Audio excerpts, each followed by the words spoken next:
धौलपुर नाम के एक गांव में एक बहुत बड़ा गुंडा रहता था। उसका नाम था कल्लू। कल्लू कई तरह के बड़े बड़े जुर्म कर चुका था। उसके 4 चेले थे जो उसके हर गुनाह में उसका साथ देते थे। पर अब कल्लू चोरी और किडनैपिंग करके थक चुका था। अरे बिल्लू सुन, तुझे तो पता है अब तेरे बॉस की उम्र भी हो गई है और अब इस धंधे में कुछ ज्यादा रहा नहीं। मैं सोच रहा था कि क्यों ना कोई रापचिक सी लड़की देखकर शादी कर ली जाए, क्या बोलता है? बॉस आप भी अच्छा मजाक कर लेते हैं। भला आपसे शादी कौन करेगी? सारा गांव जानता है बॉस कि आप कितने बड़े गुंडे हैं। अब गांव में तो कोई भी लड़की आपसे शादी नहीं करने वाली। हाँ बॉस ये सही कह रहा है। कल्लू ने गुस्से से देखता है। अब अगर आपको शादी करने का इतना ही मन है बॉस, तो मेरे पास एक आइडिया है। क्यों ना हम शहर चले, वहां पर ये कोई भी नहीं जान पाएगा कि हम सब गुंडे हैं। हाँ। और कोई भी लड़की हमसे शादी करने को तैयार हो जाएगी। अरे मेरा मतलब आपसे बॉस, आपसे। हाँ, और क्या पता बॉस की शादी के बाद हमें भी कोई लड़की मिल जाए। ये सुनकर कल्लू उसे आंख दिखाता है, फिर बिल्ला से कहता है, बात तो तुमने बिल्कुल ठीक की। हम शहर जाकर ऐसा ड्रामा करेंगे कि सबको लगेगा कि हम बहुत अच्छे खानदान से हैं, क्या समझे? लेकिन शहर जाने से पहले हमें एक बड़ा हाथ मारना होगा ताकि हम शहर में आराम से अपना गुजारा कर सकें। ये प्लान बनाकर कल्लू अपने चेलों के साथ शहर के सबसे धनी सेठ को लूटने की तैयारी बनाने लगा। कल्लू बहुत बड़ा गुंडा था और हमेशा अपना स्टेटस मेंटेन रखता था। वो किसी को भी लूटने से पहले गांव में खबर फैला देता था कि वो किसे और कब लूटने वाला है। ऐसा करके वो लोगों को दिखाता था कि वो किसी से नहीं डरता और किसी में दम हो तो उसे रोक ले। जाओ, जाकर गांव में ये खबर फैला दो कि मैं अब गोरा सेठ को लूटने वाला हूँ और ये इस गांव में मेरी आखिरी लूट होगी। इस खबर ने पूरे गांव में अफरा तफरी मचा दी। कल्लू शाम को अपने चेलों के साथ गोरा सेठ के घर पहुंचा और वहां का माहौल देखकर दंग रह गया। अरे आओ आओ कल्लू भाई, तुमने तो आने में बहुत देर कर दी। मैं कब से तुम्हारी राह देख रहा था। अरे ओ सेठ हो, पागल हो गया क्या है? भला कोई गुंडे मवालियों की भी राह देखता है क्या है बे? हाँ और क्या, तू लुटने के लिए हमारी राह क्यों देख रहा था रे? ओए तू चुप कर, जब मैं बात कर रहा हूँ तो तू बीच में बकर बकर क्यों कर रहा है? जानता नहीं क्या मैं तेरा सीनियर हूँ? चुपचाप कोने में खड़ा रहे। अरे आप खड़े क्यों हैं कल्लू भाई? आइए बैठिए, कुछ ठंडा मंगवाऊं है? अरे ओ ए, तेरा तो सच में दिमाग खराब हो गया लगता है। अरे नहीं नहीं कल्लू भाई, ये तो खुशी के मारे में बावला हुआ जा रहा हूँ। हाँ।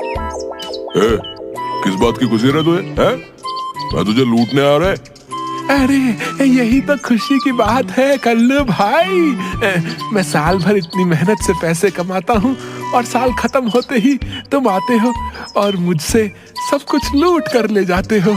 आहा, मगर क्योंकि ये तुम्हारी आखिरी लूटपाट है, मैं तुम्हें खुशी खुशी सब कुछ देने को तैयार हूँ। हाँ, मैं तो इस बात से बहुत खुश हूँ कि अब मुझे दोबारा तुम्हारी शक्ल नहीं देखनी पड़ेगी।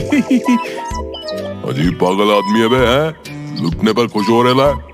कर ला अपना सारा माल इधर कर। क्या? फिर कल्लू गोरा सेठ को लूटकर वापस अपने घर चला जाता है। अगले ही दिन कल्लू अपने चारों चेलों को लेकर शहर चला जाता है। गांव वाले भी कल्लू के जाने की खबर सुनकर काफी खुश थे। कल्लू अगले दिन ट्रेन से चारों चेलों के साथ शहर पहुंचता है। अरे वाह बॉस, ये जगह तो एकदम फैंटास्टिक है। हाँ, यहाँ तो मजा ही मजा आएगा। चलिए हम पहले चलकर कोई रहने की जगह ढूंढते हैं बॉस। नहीं, उसकी कोई जरूरत नहीं है। तुम लोगों को शायद पता नहीं है, पर मेरा एक बचपन का खास दोस्त यहाँ रहता है।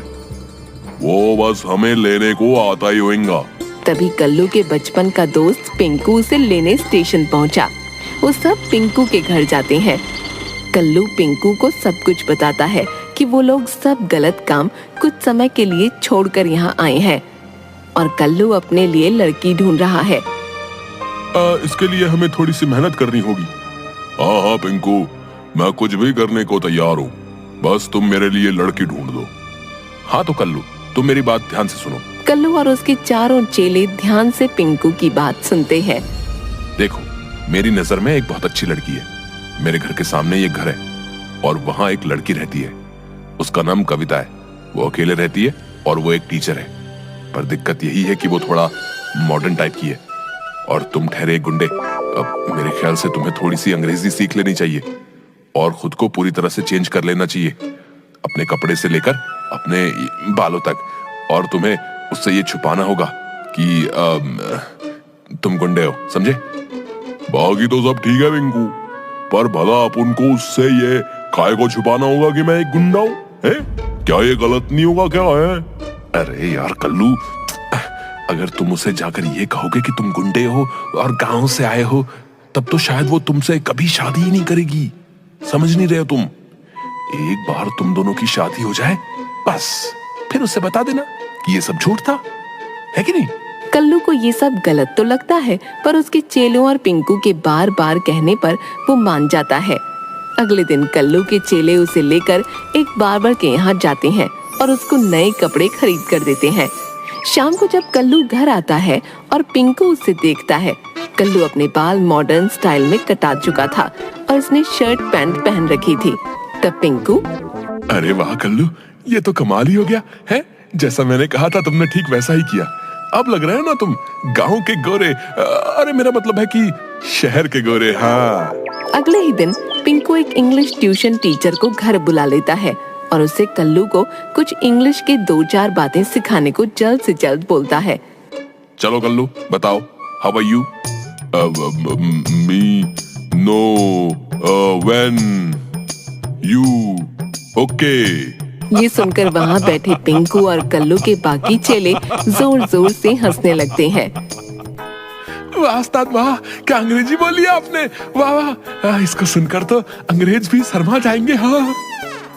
अरे उस्ताद, जरा हमें भी सिखा दो अपने जैसी थोड़ी सी अंग्रेजी। कल्लू को बहुत गुस्सा आता है और वो हवा में फायरिंग कर देता है। ट्यूशन टीचर तो गोली की आवाज सुनते ही बेहोश हो जाता है। अरे कल्लू, ये क्या किया? अब तुम्हें कौन अंग्रेजी सिखाएगा? टीचर तो बेहोश हो गया। हो गया तो हो जाए बेहोश, अभी मरा तो नहीं है ना। ये सब मेरा मजाक उड़ा रहे हैं, कल्लू का मजाक। हाँ भाई, किसको अंग्रेजी सीखनी है? मैं अभी सिखाता हूँ। सारे चेलों की सिट्टी पिट्टी गुम हो गई और वो वहाँ से भाग खड़े हुए। इसके बाद अगले दिन बहुत मिन्नतें करने के बाद वो इंग्लिश टीचर वापस आया और कल्लू को थोड़ी बहुत अंग्रेजी सिखाकर चला गया। अगले दिन कल्लू अपने चेलों और पिंकू के साथ उस लड़की के घर जाता है, वही सूट पैंट पहनकर जो उसके चेलों ने उसे दिलाया था। कल्लू ने अपने बाल भी जेल से सेट कर रखे थे। अरे आइए आइए, मैं आप सभी का इंतजार कर रही थी। आइला, लड़की तो रापची कह रहे। पिंकू, अब तो लगता है अपन दूल्हा बनी जाएंगा। हाँ ठीक है, चलो अंदर चलो, सब लोग बैठ जाओ। कल्लू और उसके चेले सोफे पर बैठ जाते हैं। सभी चेले टेबल पर रखी मिठाइयों को देखते ही उनकी तरफ हाथ लपका देते हैं और तभी कल्लू उनके हाथ पर गुस्से से मारता है। अरे बॉस, हमें तो खाने दीजिए कम से कम। रे, थोड़ी देर सब्र कर बे, कम से कम बात तो पक्की होने दे, बाद में खा लेना जो भी खाना है। तभी बिल्लू की नजर वहाँ रखे फोटो फ्रेम पर पड़ती है, जिसे देखकर उसकी चीख निकल जाती है। कविता के साथ साथ सभी चेले उसकी तरफ हैरानी से देखते हैं। वो चुप हो जाता है और फिर बॉस के कानों में कुछ कहता है। अरे बॉस, जरा सामने लगे फोटो फ्रेम को तो देखो। उस फोटो फ्रेम को देखकर कल्लू की तो मानो पैरों तले जमीन ही खिसक जाती है और वो उछलकर खड़ा हो जाता है। अरे आपको क्या हुआ? आप ऐसे क्यों खड़े हो गए? नोथिंग, मेरा मतलब कुछ भी तो नहीं। हमें लगता है हमें अब जाना चाहिए। ऐसे कैसे? अभी तो आप लोग आए ही हैं, कुछ लीजिए ना, पापा आते होंगे। अब अभी जाने दो, दोबारा आएंगे, माना करो, अभी जाने दो। अरे क्या दोस्त है, अभी तो लड़की के पापा को कॉल किया हूँ, बस वो किसी भी वक्त आने लाओगा। अबे ये क्या किया रे तू? अब यहाँ से भागने में ही भलाई है। बॉस खिड़की के रास्ते चले क्या? अबे 1.5 फुटिए, तू तो निकल जाएगा, मेरे इस पेट का तो सोच। मैं तो कहता हूँ बॉस, जल्दी से सब फुट लो, इससे पहले कि लड़की का बाप हमें फोड़ ले। क्या? अरे आप सब लोग घबरा क्यों रहे हो? ऐसा क्या हो गया? लो पापा भी आ गए। तभी दरवाजे पर गोरा सेठ आकर खड़ा होता है। उसे देखते ही सब लोग किसी न किसी तरह अपने मुंह को ढक लेते हैं। अरे बेटी, ये सब लोग अपना मुंह क्यों छुपाए खड़े हैं? कुछ नहीं सेठ जी, बस जरा शर्मा रहे हैं। पहली बार लड़की के बाप से जो मिल रहे हैं ना।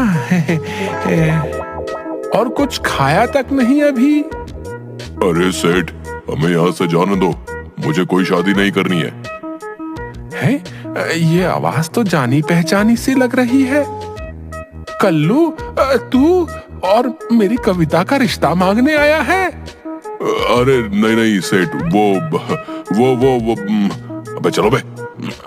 अबे जग्गू, कालिया, गोपी, सब कल्टी मार लो, नहीं तो बहुत पिटोगे। चलो।